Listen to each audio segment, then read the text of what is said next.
오늘 우리에게 주신 하나님의 말씀은 창세기 16장 1절로 6절 말씀입니다. 창세기 15장 1절로 6절입니다.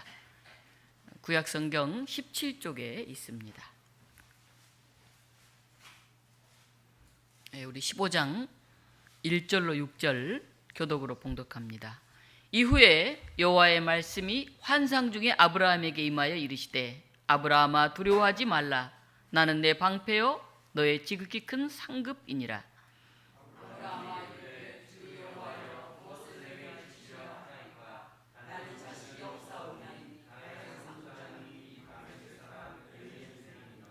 아브라함이 또 이르되 주께서 내게 씨를 주지 아니하셨으니 내 집에서 길린 자가 내 상속자가 될 것이니이다.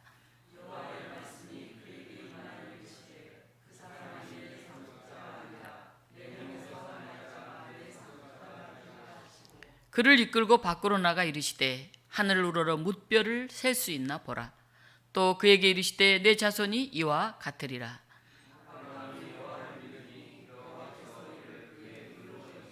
아멘. 하늘 우러러 별을 보라, 이런 제목으로 말씀을 증거합니다. 엊그제가 백로였습니다. 백로라고 하면 이슬이 내리기 시작하는 때라는 뜻입니다. 그래서 밤 기운이 이슬점 이하로 내려가서 풀잎이나 물체에 이슬이 맺히는 데서 유래된 그런 절기입니다. 체감상 가을이 찾아오는 것을 느끼는 때이기도 합니다. 요즘 낮에는 워낙 더워서 가을이 왔나 싶은데 그래도 아침 저녁 또 하늘을 보면 역시 가을이구나 하는 생각이 듭니다. 가을 하늘은 역시 맑고 푸르른 것 같습니다.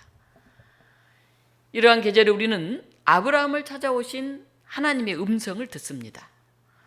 우리 창세기 오늘 본문 전인 14장을 보면 소돔왕, 고모라왕, 아드마왕, 스보임왕, 소아랑 5나라가 동맹을 맺습니다.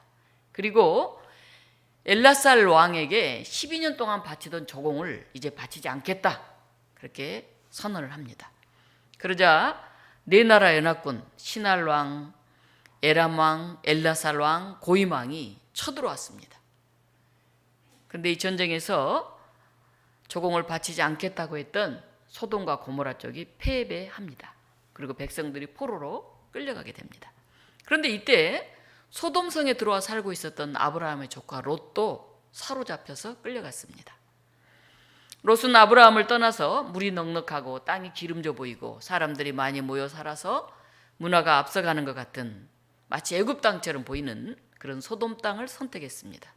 그러나 결국은 그 땅에서 일어난 전쟁으로 인해서 가족들과 함께 사로잡혀가는 신세가 되었습니다.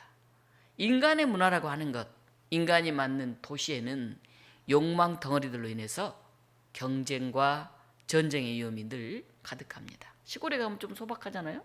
근데 서울에 오면 코베 가도 모른다 할 정도로 정신없이 살아가고 있죠. 오늘 15장 13절을 보면 이런 말씀이 나옵니다. 같이 제가 한번 읽겠습니다. 아브라함이 잡혀갔는데 아브라함이 어떤 사람입니까? 14장 13절입니다. 도망한 자가 와서 히브리 사람 아브라함에게 알리니, 이렇게 나와 있어요. 히브리 사람 아브라함에게 알리니. 잡혀갔다 도망한 사람이 와서 아브라함에게 말하죠. 큰일 났습니다. 당신 조카 롯이 잡혀갔습니다. 그래서 아브라함은 조카 롯을 구하기 위해서 집에서 기르는 훈련된 사병 318명, 굉장히 많은 숫자 같지만 4나라 연합군에 비하면 너무 작은 숫자죠. 밤에 나가 싸워서 조카 롯과 빼앗겼던 재물, 부녀, 친척들을 구해왔습니다. 싸움에서 성공했잖아요. 그런데 사실 아브라함은 굉장히 두려워했습니다. 히브리인 아브라함, 이렇게 말합니다. 히브리인이란 뜻은 건너온 사람이란 뜻이에요. 저 큰 강 유브라데 강을 건너온 나그네, 떠돌이, 그런 뜻입니다. 아브라함에게 쓰였던 이 히브리인이라는 말은 나중에 유대인들을 멸시하여 부르는 말이 됐습니다. 사회적으로 신분이 아주 낮은 사람, 노예와 같은, 종과 같은 그런 사람을 히브리인 이렇게 부르게 되었죠. 다른 지역에서 건너온 나그네에 불과한 아브라함이 큰 부족 4개 나라를 건드렸으니 벌집을 쑤셔놓은 것과 같습니다. 밤에 몰래 쳐들어가서 승리하고 족가로서를 빼앗지만은 저 동맹군들이 쳐들어오면 감당이 안 되는 거 뻔하죠. 그래서 겁을 먹고 심히 두려워 떨고 있습니다. 승리했는데도 두려워하고 있습니다. 사람들은 근본적으로 두려움이 많은 존재입니다. 하워드 필립스는 이런 말을 합니다. 인류의 가장 오래된 감정은 공포다.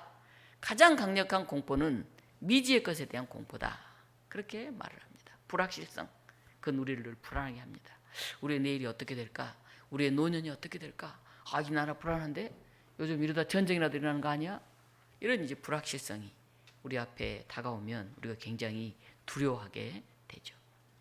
사실 성경을 보면 아브라함은 어떤 사람입니까? 부와 명예와 사회적 존경을 얻은 사람이죠. 그리고 처음부터 하나님의 큰 약속을 받은 사람이죠. 나중에 믿음의 조상이라고 불리운 사람이죠. 그래서 아브라함은 늘 행복할 것 같이 우리가 보입니다.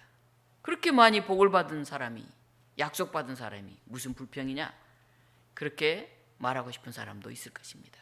그러나 아브라함은 늘 근심이 많았고 걱정이 많았고 두려움이 많았습니다. 크게 아브라함은 4가지 두려움을 가지고 있었습니다. 하나는 아름답고 순종을 잘하는 아내 사라로 인한 근심 걱정입니다. 말 잘 듣고 예쁘고 그런 아내가 있다면 얼마나 좋고 행복할까요? 그런데 너무 아름다우니까 이동하면서 나그네처럼 살아야 했던 유목민 아브라함은 어디 가나 늘 걱정했어요. 혹시라도 이 지방에 힘 있는 자가 나의 예쁜 아내를 미모에 반해서 강제로 빼앗으면 어떡하나. 더 나아가 자기 목숨까지 위태로울 수 있기 때문에 아름다운 아내, 정말 말을 잘 들어주는 아내를 가지고도 아브라함은 불안했다는 것입니다. 두 번째는 아브라함은 해마다 늘어가는 재산 때문에 불화가 생겼습니다. 돈이 많으면 행복할 것 같잖아요. 뭐든지 할 수 있을 것 같잖아요. 재산이 점점 늘어나니까 조카, 롯과 갈등이 생깁니다. 너무 좁아요. 양들 늘어나니까 거기에서 물을 마시기에는 우물이 부족합니다. 그러니까 서로 목동들끼리 싸움이 일어나는 거죠. 일찍이 마틴 루터는 이런 말을 했습니다. 우리는 3가지 회개가 필요하다. 우리의 가슴의 회개가 필요하다. 우리 마음의 회개. 우리의 정신 회개가 필요하다. 이 세계관, 가치관 회개. 우리의 돈 지갑의 회개가 필요하다. 사실 세상의 물질에 집중하다 보면 삼촌과 조카 사이, 아니 부모 형제 사이도 갈라지기 쉽습니다. 아브라함과 조카 롯이 양을 키우는 목초지와 우물을 두고 갈등이 생겼습니다. 더 이상 같이 살 수 없게 되었어요. 그래서 서로 나눠졌죠. 물론 아브라함이 양보함으로써 일이 순조롭게 해결이 되었습니다. 그런데 그렇게 되기까지는 아브라함이 고민을 많이 했을 거예요. 내 조카 롯과 헤어져야 되느냐. 그 멀리서 여기까지 함께 왔는데 얼마나 많이 고민했을 거예요. 아름다운 가정을 꾸린 사람도, 많은 재산을 가진 사람도 역시 두려움과 고민들이 있습니다. 3번째, 아브라함은 안정된 생활터전, 즉 약속의 땅을 아직 소유하지 못했어요. 거기서 오는 걱정과 근심이 있었습니다. 하나님의 동산 같고 물이 풍부한 땅, 에집트의 땅같이 기름진 땅, 그 소돔 고모라 땅을 조카 롯에게 양보했습니다.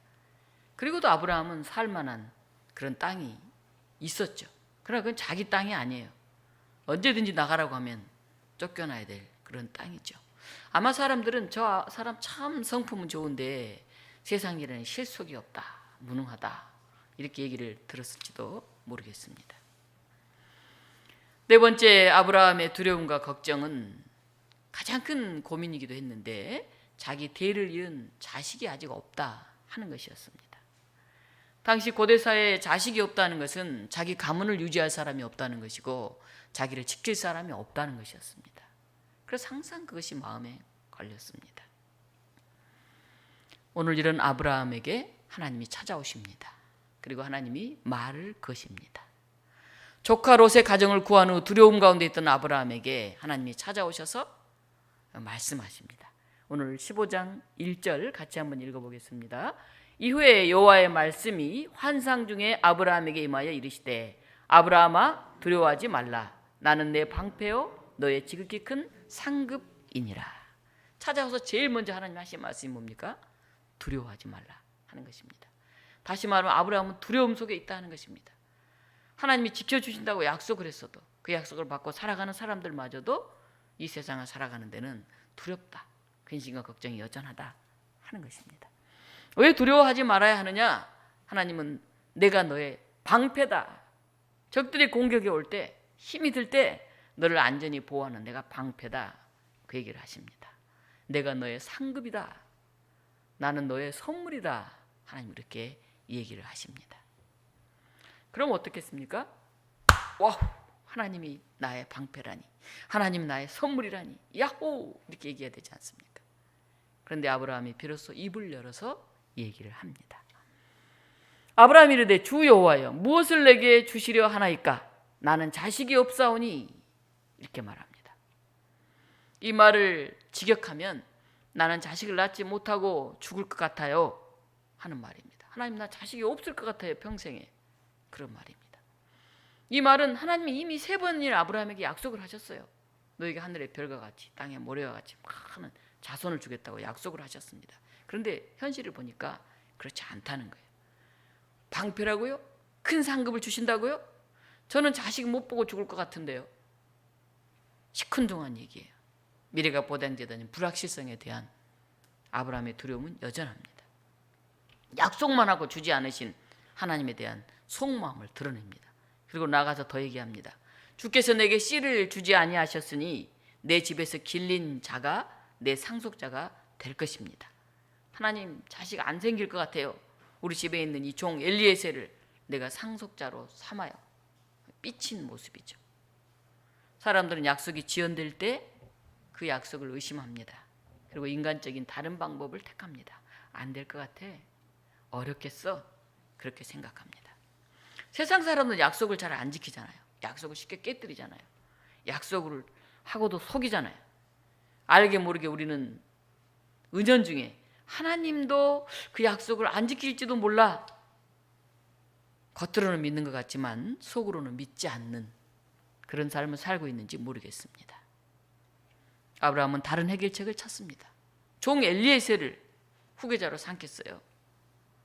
제가 자식이 없을 것 같아요. 오랜 시간 동안 그 약속이 이루어지지 않고 있을 때 아브라함은 그렇게 퉁명스럽게 말합니다. 그런데 하나님이 이른 아브라함에게 다시 말합니다. 그 사람이 내 상속자가 아니라 내 몸에서 날 자가 내 상속자가 되리라. 엘리에셀 아니야. 내가 약속한 그 약속 반드시 이루어질 거야. 너 아이 낳을 거야. 하나님 그렇게 얘기하십니다. 그리고 하나님은 아브라함을 천막 밖으로 데리고 나가십니다. 캄캄한 밤하늘이에요. 그 하늘에 별들이 보석처럼 반짝이고 있었습니다. 아브라함 아마 잠을 이루지 못하고 천막 안에서 두려움 속으로 밤을 새고 있었을지도 모릅니다. 그런데 하나님이 그 천막 밖으로 불러내셔서 하늘의 별을 세보라고 합니다. 너무 총명한 별들이 가득 차 있어서 도저히 셀 수가 없어요. 우리 인생에도 시시때때로 밤이 옵니다. 두렵고 암담한 시간들이죠. 부자는 부자대로, 가난하면 가난한 대로 우리 삶에 누구나 우리는 밤을 맞습니다. 그 밤을 벗어나려고 그렇게 하지 마시고 그 상황을 직시하시기 바랍니다. 방패와 상급이신 하나님의 품 안에 한번 안아보시기 바랍니다. 그리고 때로는 밤하늘의 별을 세면서, 때로는 나무에 이는 바람을 보면서, 때로는 따스한 햇살 한 줌을 느끼면서 우리가 새롭게 위로를 받으셨으면 합니다. 신영복 선생은 젊은 나이에 무기징역을 선고받고 감옥에 갇혔습니다. 20대에 감옥에 갇혔어요. 앞이 보이지 않죠. 어떻게 살겠어요? 근데 일정한 시간이 되면 감옥의 창살 틈으로 햇빛이 딱 들어오는데 꼭 신문지 한 장만큼 햇빛이 딱 그 시간대에 들어온다 그래요. 그거 기다리면서 소망을 가지고 살아냈다. 그렇게 얘기합니다. 여러분은 어떤 바람, 어떤 햇살, 어떤 별들을 보고 계십니까? 우리가 어둠 속에서 고개를 들어 하늘을 보며 별을 세느냐, 고개를 숙이고 두려움 속에 떠느냐에 따라서 우리의 인생이 달라집니다. 나무에는 나이테가 있습니다. 나이테는 몇 개 생기나요? 1년에? 1년에 하나 생겨요. 간혹 돌연변이로 2개 생기는 경우도 있지만, 그래서 나무를 잘라보면 몇 살인지 알 수가 있습니다. 한번 띄워주실래요? 네. 저기 보면 조제, 춘제, 만제, 추제라고 돼 있잖아요. 하얗게 이렇게 넓은 면적이 있어요. 그는 봄, 여름에 자라나는 거예요. 햇빛을 많이 받고 물을 많이 받으니까 쑥 자라요, 나무가. 까만 줄이 있잖아요. 만제, 추제라고 돼 있는. 저기는 가을부터 겨울에 자라는 거. 거의 안 자라는 거죠. 자란다고 할 수가 없죠. 자라지 않고 단단하게 이렇게 유지하니까 거기에 나이테가 생기는 겁니다.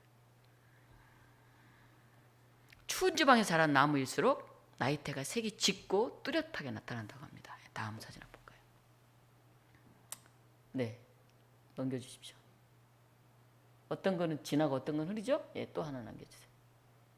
예, 수백 년 된 나무의 나이테입니다. 그 다음 이것도 수백 년 된 나무예요. 뻥 뚫렸잖아요. 그렇죠? 우리가 인생을 견뎌낸다는 것, 역사를 살아낸다는 것은 이렇게 촘촘한 나이테를 만들어가는 그런 과정입니다. 밤이 있어야 아침이 있습니다. 긴 밤을 너무 두려워하지 맙시다. 밤은 오히려 별을 볼 수 있는 시간입니다. 그리고 겨울은 나이테가 선명해지는 그런 시간입니다. 어떤 한 분이 시골에 갔는데 엄마가 이제 저녁에 이렇게 콩을 뭘로 다 덮더라고 그래요. 콩을. 그래서 뭐 밤에 뭘 덮으세요? 그렇잖아요. 밤에는 안 덮어도 될 것 같은데 뭐가 와서 콩을 다 캐가나요? 이렇게 물었대요. 밤에 불빛이 많이 비치면 콩이 자라지를 못해. 그래서 덮어줘야 된단다. 그렇게 얘기를 했다 그래요. 보통 저도 어려서 할머니 댁에 가면 밤에 나가면 깜깜해요. 앞이 잘 안 보여. 그래서 겨우 뭐 하나 들고 이렇게 더듬더듬 가요. 거기는 해가 떨어지면 자고 해가 뜨면 일어나고, 시골은 그렇죠. 그러니까 밤에 너무 가로등이 밝으면 벼나 콩이나 이런 게 자라지를 못한다 그래요. 예전엔 잘 몰랐는데 왜 시골이라 이렇게 가로등이 없나 보다 그래서 생각했는데, 나중에 아하, 인위적인 불빛은 오히려 자연이 자라는 것을 방해하는구나 하는 것을 알게 되었습니다. 우리가 너무 밝은 불빛, 너무 화려한 것들 속에 살면, 너무 낮과 같은 곳에 쉴 틈 없이 살면 우리가 굉장히 곤비한 삶을 살게 됩니다. 겨울 너무 추워서 꽁꽁 얼어붙은 그런 상황이 우리 나이테가 선명해지는 시간이라는 것을, 캄캄한 그 밤이 우리가 잠잘 수 있고 하늘의 별을 볼 수 있는 시간이라는 것을 우리는 기억해야 할 것입니다. 하나님의 말씀에 대해서 이 별을 보고 아브라함이 드디어 또 반응을 합니다. 6절 같이 한번 읽어보겠습니다. 아브라함이 여호와를 믿으니 여호와께서 이를 그의 의로 여기시고. 하늘의 그 많은 별들, 셀 수도 없을 정도로 밝은 그 별들을 아브라함이 보면서 아브라함이 하나님을 믿었다, 이렇게 기록하고 있습니다. 상황은 변한 게 없어요. 갑자기 뭐 임신한 것도 아니에요. 그렇죠? 적들이 다 꼬꾸러진 것도 아니에요. 그런데 아브라함은 하나님의 약속을 받아들였습니다. 그 약속을 신뢰했습니다. 그리고 여호와는 이를 그의 의로 또한 여기셨습니다. 우리가 인생을 살면서 겪게 되는 매 순간이 나이테를 만드는 순간인 것 같습니다. 내가 할 수 있는 일, 이 겨울에는 꽁꽁 움츠러들어서 버텨내는 것, 그래서 한 살 표시가 나게 하는 것, 거기에 최선을 다하고, 또 햇살이 비치고 물이 충만한 그때에는 쑥쑥쑥쑥 자라나고, 도저히 감당할 수 없을 때는 하나님께 맡기십시다. 하나님 우리의 방패시요 우리의 상급이시요 우리의 선물이십니다. 이 하나님이 계시기에 우리가 얼마나 든든합니까? 우리가 얼마나 행복합니까? 이 가을 이것을 느끼고 사는 여러분들이 되었으면 좋겠습니다. 지금까지 우리가 살아온 것이 다 나의 힘으로 된 것은 없지 않습니까?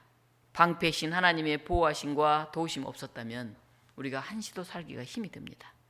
하나님 이 사실을 아브라함에게 그리고 우리들에게 다시 일깨워주고 계십니다. 고린도서 6장 9절로 10절은 바울은 이것을 알았습니다. 그래서 이 고백을 합니다. 제가 참 좋아하는 그런 구절 중에 하나입니다. 무명한 자 같으나 유명한 자여, 죽는다 같으나 보라 우리가 살고, 징계를 받는 자 같으나 죽임을 당하지 아니하고, 근심하는 자 같으나 항상 기뻐하고, 가난한 자 같으나 많은 사람을 부유하게 하고, 아무것도 없는 자 같으나 모든 것을 가진 자로다.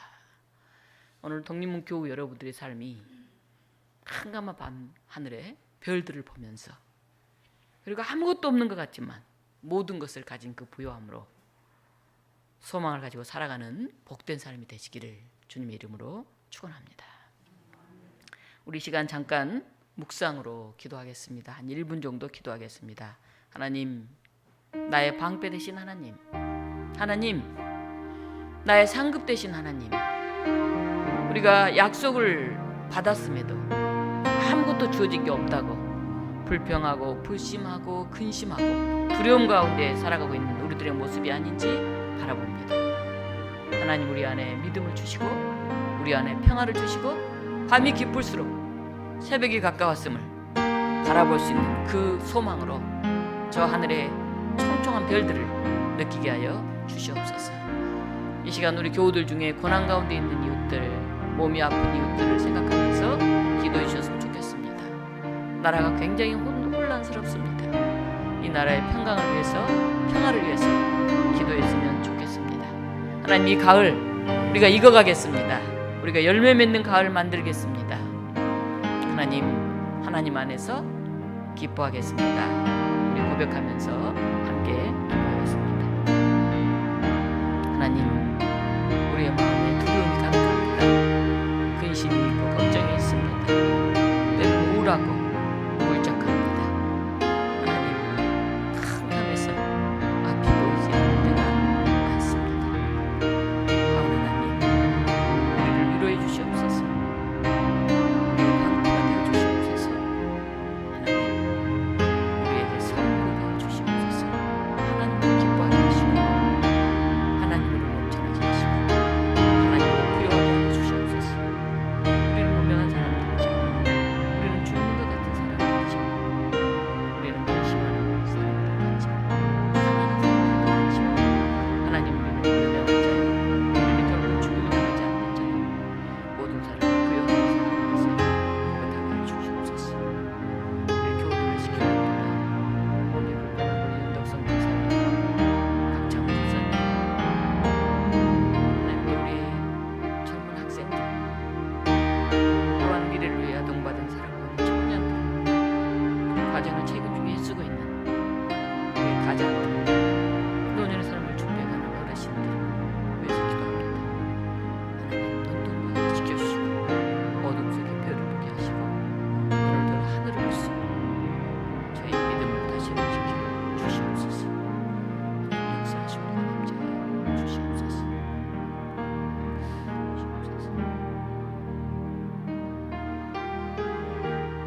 생명의 하나님, 그 무더위를 지나 신선한 가을을 주신 것을 감사드립니다. 아직도 여전히 덥지만 우리 마음에 열매가 있게 하시고 영그러 가게 하시고 익어가게 하시고 신선한 바람 속에 하나님을 찬양하며 어둠 속에 하늘을 별을 보며 감사하는 저희들 되게 하여 주시옵소서. 오늘 모이게 하시고 예배하게 하시고 찬양하게 하신 것을 감사드립니다. 이 자리에 오지 못한 우리의 성도들이 있습니다. 몸이 아파서, 일상의 분주해서, 마음이 무거워서 어둠 속에 힘들게 살아가는 이들이 있습니다. 하나님, 그들을 위로하시고 격려하셔서 두 손 맞잡고 우리가 함께 일어서게 하시고 함께 어우러져서 하나님 나라를 소망하는 믿음의 공동체를 세워가게 하여 주시옵소서. 약속하셨지만 보이지 않는 어두운 현실 속에서도 우리가 다시 한번 눈을 들어 하늘 보게 하시고 하나님의 음성을 듣게 하시고 마침내 내가 믿사오니 고백하게 하신 하나님의 고백이 오늘 우리 모두의 고백이 되게 하여 주시옵소서. 가을을 주시고 소망을 주심을 감사드리며 예수 그리스도 이름으로 기도하옵나이다.